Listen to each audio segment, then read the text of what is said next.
Hello everyone, जय हिंद। Welcome to Jha sir academy for IAS. हम करने जा रहे हैं मेंस का प्रीवियस ईयर क्वेश्चन एनालिसिस और आज हम देखेंगे general studies paper 4 ethics portion से एक क्वेश्चन। मैं उम्मीद करती हूँ गाइस आप लोगों ने इस क्वेश्चन को अटेम्प्ट किया होगा और एक बहुत अच्छा आंसर फ्रेम भी किया होगा।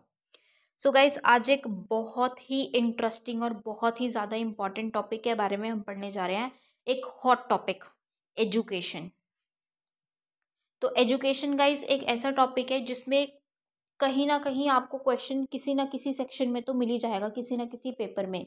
इवन एसेज में भी एजुकेशन से रिलेटेड क्वेश्चन पूछा जाता है। तो एजुकेशन एक ऐसा एवरग्रीन टॉपिक है जो पूछा ही जाएगा, चाहे वो किसी भी पेपर में पूछा जाए, किसी भी कॉन्टेक्स्ट में पूछा जाए। So guys it is going to be an very important and an amazing session.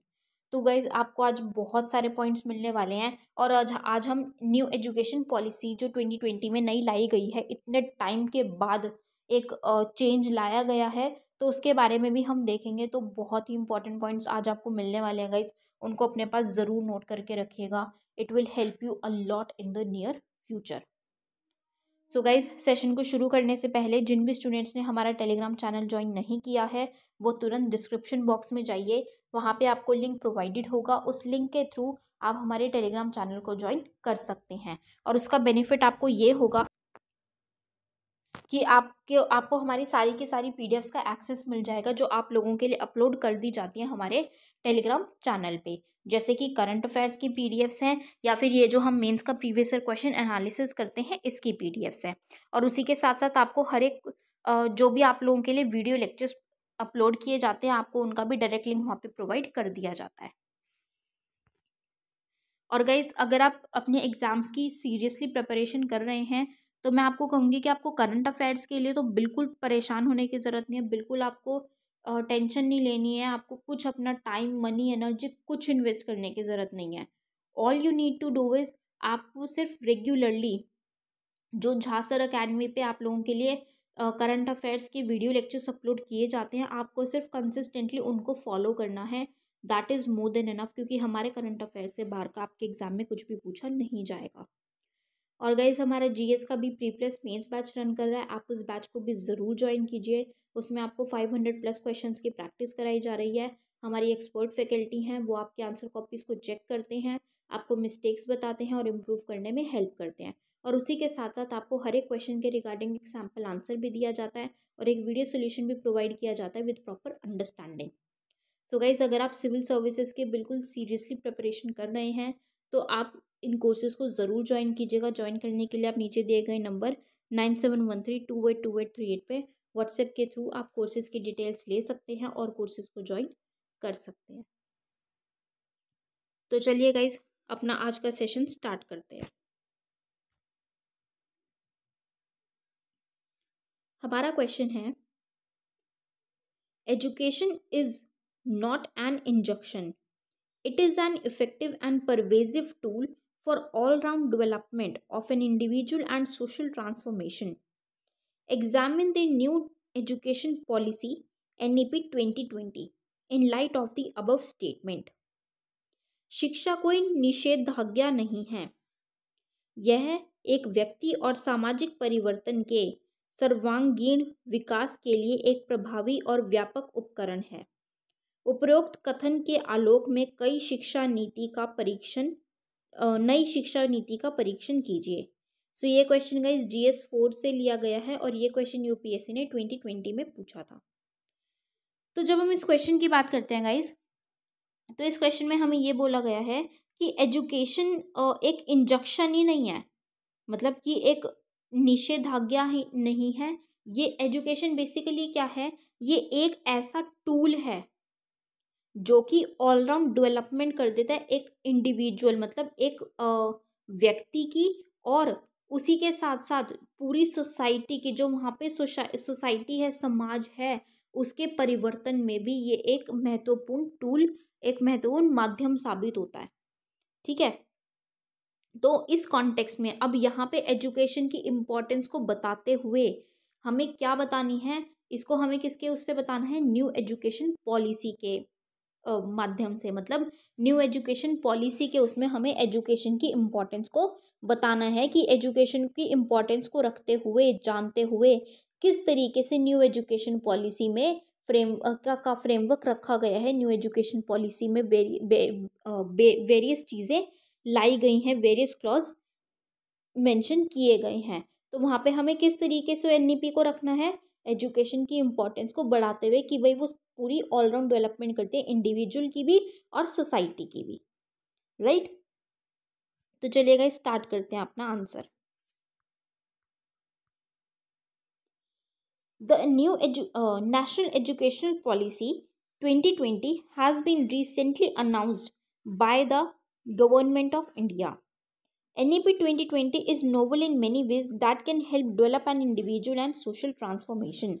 अब ये जो पॉलिसी है ये भी हाल फिलहाल 2020 में ही भारत सरकार द्वारा लाई गई थी, ठीक है, गवर्नमेंट ऑफ इंडिया लेकर आई थी।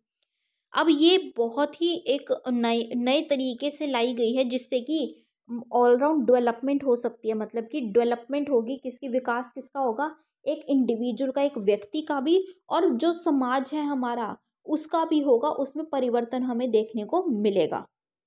It recognises the importance of formative years. It envisages making education more inclusive and aimed at transforming the Indian education system to meet the needs of the 21st century.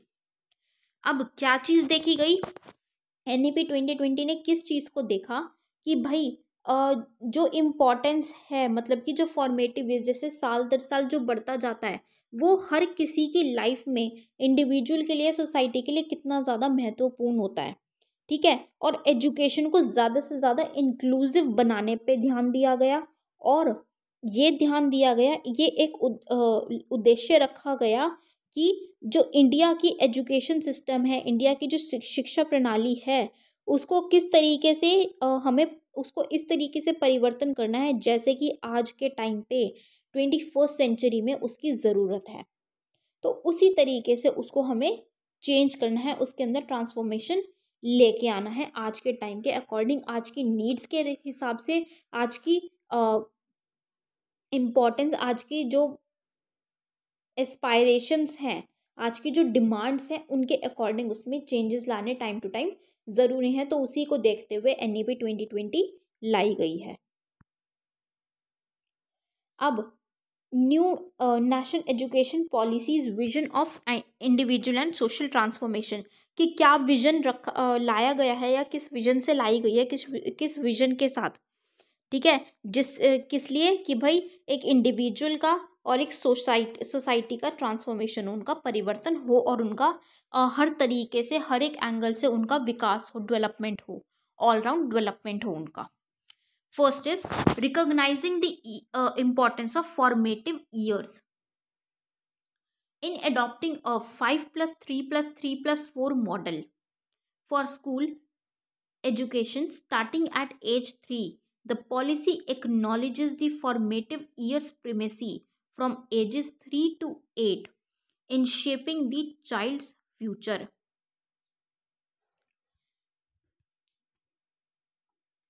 Formative years की importance, उसकी महत्वता को समझा। कैसे? Formative years कौन से होते हैं, जैसे जो स्टार्टिंग के एक बच्चा है, तो बच्चे के जो बिल्कुल स्टार्टिंग के, जैसे हम कहते हैं ना कि कुछ चीज़ को समझने के लिए एक उसका क्या कहते हैं, ग्लिम्स लेने के लिए, उसका क्रक्स समझने के लिए, उसको कैप्चर करने के लिए उसका फाउंडेशन बनाना ज़रूरी है। जैसे जब हम बिल्डिंग कंस्ट्रक्ट करते हैं तो उसके लिए पहले उसका फाउंडेशन, उसकी नींव रखते हैं ना। जब उसकी नींव रखी जाती है उसके बाद ही तो बिल्डिंग बनती है। तो एक एजुकेशन में या कुछ पढ़ने के लिए, कुछ समझने के लिए भी उसकी नींव रखनी बहुत ज़रूरी है, क्योंकि जब एक नींव बन जाएगी ना, एक फाउंडेशन बिल्डअप हो जाएगा, तो वो हर एक स्टूडेंट के लिए ईजी हो जाता है आगे के कॉन्सेप्ट्स को, एक टेक्निकलिटीज़ को ग्रास्प करना। उसकी जो नॉलेज है वो बढ़ जाती है, वो बेस इंक्रीज हो जाता है, ठीक है। तो उन्होंने ये फॉर्मेटिव ईयर्स की इम्पोर्टेंस को समझा इस चीज़ में, और उसको ध्यान दिया, उसके बारे में मेंशन किया कि भाई जो फॉर्मेटिव, जो स्टार्टिंग की ईयर्स हैं, अगर वो अच्छे से वहाँ पे, अगर एक इंडिविजुअल का, एक बच्चे का अगर वहाँ पे प्रॉपर तरीके से डेवलपमेंट होगा, तो वो हमें उसकी आगे की लाइफ में भी बहुत ज़्यादा कंट्रीब्यूट करेगा, उसके आगे की लाइफ में भी वो दिखेगा, बहुत ज़्यादा हेल्पफुल रहेगा। तो उस चीज़ पे ध्यान दिया गया, उस चीज़ को रिकॉग्नाइज किया गया। तो उसके लिए क्या लेके आए गए, एक मॉडल क्या लाया गया, 5+3+3+4 मॉडल लाया गया। ठीक है, जिसमें कि फर्स्ट 3 इयर्स चाइल्ड के मतलब वैसे तो स्टार्ट किससे किया गया, एज 3 से स्टार्ट किया गया। ठीक है, थर्ड एज से मतलब 3 साल की उम्र से स्टार्ट किया गया, और 3 साल से 8 साल की उम्र जो ये 5 साल हैं, ये किसके रखे गए, ये उस फाउंडेशन के रखे गए, मतलब कि एक कि चाइल्ड का जो फ्यूचर बनाने में, क्योंकि जब एक फाउंडेशन, एक नींव अगर भर रखी जाएगी ना, एक अगर नींव स्ट्रांग होगी, जैसे क्या होता है जब बिल्डिंग बनती है तो उसकी अगर ये बोलते हैं कि नींव जितनी ज़्यादा मजबूत होगी ना, बिल्डिंग उतनी ही ज़्यादा मजबूत बनेगी। तो वही चीज़ है कि जब बच्चे की अगर नींव फाउंडेशन जितना ज़्यादा स्ट्रांग बिल्डअप होगा, उतनी ही ज़्यादा उसकी नॉलेज, उसकी इंटेलेक्चुअल कैपेसिटी, कैपेबिलिटीज़, उसकी एक सोचने समझने की शक्ति, उसका थिंकिंग स्ट्रक्चर उतना ही ज़्यादा इलाबोरेट होगा, उतना ही ज़्यादा डेवलप्ड होगा। तो इन टाइम पे उसके जो शुरुआती साल हैं उनको ध्यान देने की बहुत ज़्यादा ज़रूरत है, वो बहुत महत्वपूर्ण है हर एक बच्चे का फ्यूचर बनाने के लिए, right. Next is encouraging vulnerable section of society, मतलब कि जो समाज के कमज़ोर वर्ग हैं उनको प्रोत्साहित करना, ये उसमें एनईपी में उस पर ध्यान दिया गया। Another laudable aspect of the scheme is vocational courses within internship. This may encourage the vulnerable sections of society to send their children to school. अब इसमें क्या किया गया, वोकेशनल कोर्सेज पे भी ध्यान दिया गया है, वोकेशनल कोर्सेज को एनकरेज किया गया है उनको लेने के लिए, जिसमें कि इंटर्नशिप भी होगी। अब उससे क्या होगा कि जो वल्नरेबल सेक्शंस हैं, जो कमज़ोर वर्ग हैं, वो ज़्यादा से ज़्यादा एनकरेज होंगे अपने बच्चों को स्कूल भेजने के लिए, पढ़ाने के लिए। ठीक है, अब वो पढ़ाएंगे, कहते हैं ना, पढ़ेगा इंडिया तो बढ़ेगा इंडिया। अब वो पढ़ाएंगे ज़्यादा से ज़्यादा अगर अपने बच्चे को, तो उनमें वो स्किल्स डेवलप होगी। अब क्या चीज़ होती है, जैसे एक वो टेंडेंसी पहले क्या होता था, पहले क्या टेंडेंसी थी कि किसान का बेटा किसान ही बनेगा, डॉक्टर का बेटा डॉक्टर बनेगा। ये क्यों था, अगर किसान का बेटा किसान, क्यों, क्योंकि किसान, अगर हम अपनी कंट्री की बात करें तो किसान बहुत ज़्यादा, मतलब ज़्यादातर जो किसान हमें देखने को मिलते हैं वो थोड़े से बहुत ज़्यादा अच्छे लेवल पे नहीं है, मतलब बहुत ज़्यादा अच्छा नहीं अर्न करते हैं, या इतना ज़्यादा उनका लाइवलीहुड अच्छी नहीं होती बहुत ही। ठीक है, तो उससे क्या होता है कि वो लोग वहीं पे काम में हेल्प करवाते हैं, वो ज़्यादा बच्चों को स्कूल में पढ़ाने लिखाने पे ध्यान नहीं देते, वो ज़्यादा नहीं पढ़ाते। ठीक है, क्योंकि उनको वहाँ पे ज़रूरत रहती है। अब वो ज़्यादा नहीं पढ़ाते तो उससे क्या होता है, बच्चे में भी वो स्किल डेवलपमेंट नहीं होती, वो नॉलेज नहीं मिलती, एजुकेशन नहीं मिल पाती, जिससे कि वो भी उसी फार्मिंग में ही चला जाता है। लेकिन एक डॉक्टर है, वो पढ़ा लिखा है, वो उसकी इम्पोर्टेंस को भी समझता है, और उसके पास वो सारे रिसोर्सेज भी अवेलेबल हैं, तो वो अपने बच्चे को पढ़ाता है, लिखाता है, बच्चे को एजुकेशन प्रोवाइड करता है, उसके अंदर स्किल्स आती है, और वो आगे जाके भी अच्छी जॉब कैप्चर करता है, अच्छे स्केल पे जाता है, राइट। तो इसीलिए वल्नरेबल सेक्शन को टारगेट किया गया कि उनको भी ज़्यादा से ज़्यादा एजुकेशन प्रोवाइड करवाने पे ध्यान देना है, उनको एनकरेज करना है। Next is making education more inclusive, मतलब इंक्लूसिव मतलब समावेशी बनाना है, ज़्यादा से ज़्यादा बच्चों को इंक्लूड करना है, ज़्यादा से ज़्यादा सबको एजुकेशन प्रोवाइड करवानी है।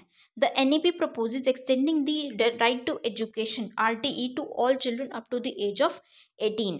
एनईपी ने क्या ये प्रपोजल रखा कि भाई जो हमें आरटीई देखने को मिलता है, राइट टू एजुकेशन एक्ट जो हमें देखने को मिलता है, उसके तहत क्या बात की जाती है कि बच्चों को education, free and compulsory education provide करनी है 6 से 14 साल के बच्चों को। तो इसमें क्या बोला गया कि 18 साल तक के बच्चों के लिए इसको एक्सटेंड किया जाना चाहिए, 18 साल तक के बच्चों को क्या हो, फ्री एंड कंपलसरी एजुकेशन दी जाए राइट टू एजुकेशन एक्ट के तहत। It emphasises making the mother tongue, the local language, or the regional language the medium of instruction at least till grade 5, which is considered the best medium of teaching। अब इसने क्या बात की कि mother tongue मतलब कि जो हमारी मातृभाषा है उसी में क्या करना है, टीचिंग मतलब एजुकेशन प्रोवाइड करनी है, क्योंकि बच्चा उसमें ज़्यादा अच्छे से समझ पाता है, सीख पाता है। क्योंकि वो टाइम क्या है, एक स्टार्टिंग का टाइम होता है फाउंडेशन बिल्डअप का, जो अभी हमने बात की, एक नींव रखने का, नींव बनाने का। तो उसको स्ट्रॉन्ग करने के लिए उनको मातृभाषा में ही एजुकेशन देनी ज़रूरी है, और ये मतलब उनकी उसी मीडियम में। और ये रखा गया कि कम से कम 5th क्लास तक, जो 5वीं कक्षा होती है उस तक, तो आप उनको जो एजुकेशन है उन्हीं के मीडियम में प्रोवाइड कीजिए, वही सबसे ज़्यादा बेस्ट मेथड माना गया। This will integrate culture, language and traditions with the learning so that children can assimilate it in an integrative manner.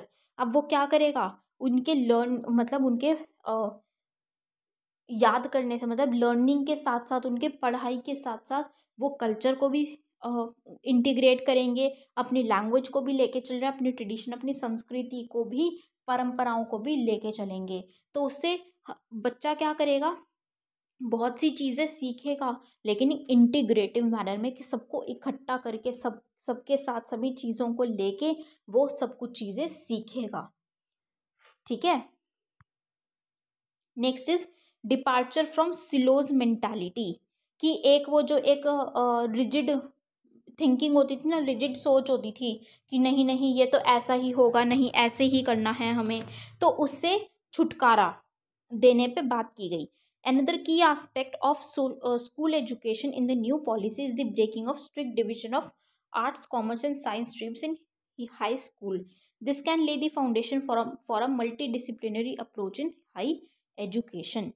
अब ये जो आज हमें देखने को मिलता है, अब हम क्या करते हैं, 10th में क्या चीज़ स्टार्ट हो जाती है, जब हम 10th स्टैंडर्ड में होते हैं कि अरे अब 11th में हमें कौन सी स्ट्रीम में जाना है, कौन सी स्ट्रीम हमें ऑप्ट करनी है, हमें आर्ट्स में जाना है, साइंस में जाना है, या फिर हमें कॉमर्स में जाना है। अब उसमें भी हम क्या देखते हैं कि हमें आगे जाके क्या करना है, बिकॉज अगर मान लीजिए अगर मैं कॉमर्स स्टूडेंट हूँ, मैं कॉमर्स लेती हूँ, तो मैं आगे बीएससी वगैरह नहीं कर सकती हूँ, ना ही मैं मेडिकल फील्ड में जा सकती हूँ। क्यों? क्योंकि मैंने कॉमर्स फील्ड में पढ़ा है। ठीक है। जो साइंस स्ट्रीम में है वो एमकॉम, एमबीए, बीबीए ये नहीं कर सकता है, मैनेजमेंट या फाइनेंशियल कोर्सेज नहीं कर सकता है वो। क्यों? क्योंकि उनका बैकग्राउंड कौन सा है, साइंस का बैकग्राउंड देखने को मिलता है। तो इस तरीके से वो एक स्ट्रिक्ट डिवीजन कर दिया था। तो अब उन्होंने क्या किया कि ये स्ट्रिक्ट डिवीजन नहीं होना चाहिए, क्योंकि वहाँ पे बच्चा ना रिस्ट्रिक्ट हो जाता है। मान लो अगर उस टाइम पे, क्योंकि 10th स्टैंडर्ड तक भी कई बार क्या होता है कि कई बार नहीं, मोस्ट ऑफ द टाइम्स क्या होता है कि किसी ने अपना अच्छे से गोल सेट ही नहीं किया होता।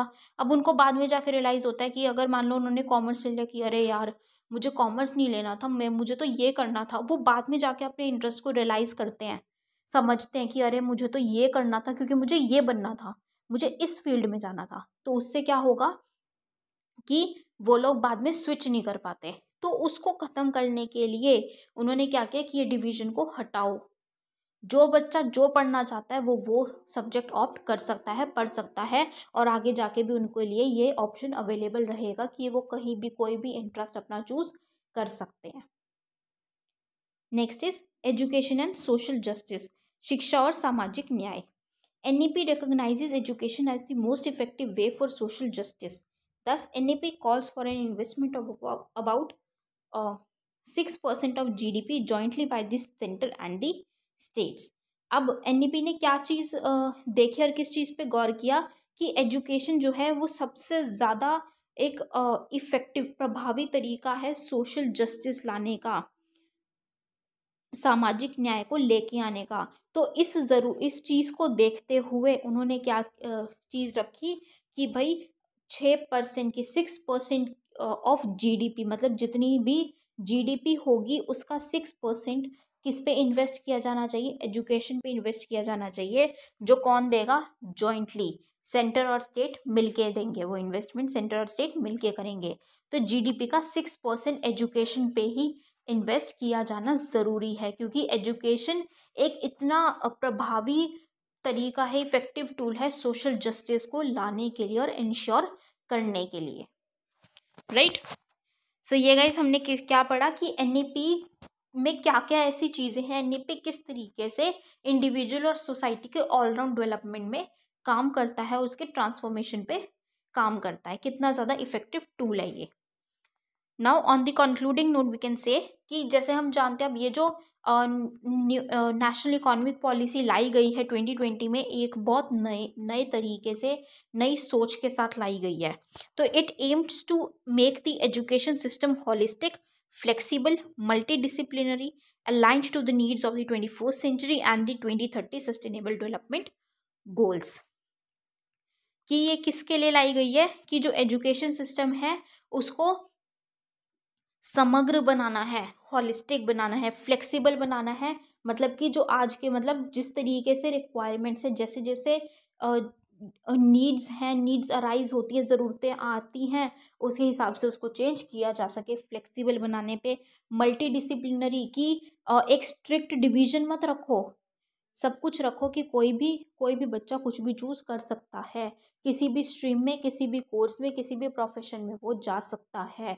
उसको वो एक मल्टी डिसिप्लिनरी रखो कि वो किसी भी डिसिप्लिन में एंटर कर सकता है विदाउट एनी रिस्ट्रिक्शंस. और आज की वही नीड्स के अकॉर्डिंग लाया गया है कि वो आज की ज़रूरतों के हिसाब से है. और ये क्या भी लक्ष्य पूरा करने में मदद करेगा, जो हमारा 2030 के सस्टेनेबल डेवलपमेंट गोल्स हैं, SDGs, उसको भी पूरा करने में, क्योंकि इंक्लूसिव एजुकेशन पे ध्यान देता है, education for all. Right. So guys, this was all for this question. I hope you all have like this analysis. अपना फीडबैक गाइज हमारे साथ कमेंट सेक्शन में ज़रूर शेयर कीजिएगा. So with this we end up this session today here guys. Thank you so much. Have a great day ahead. जय हिंद.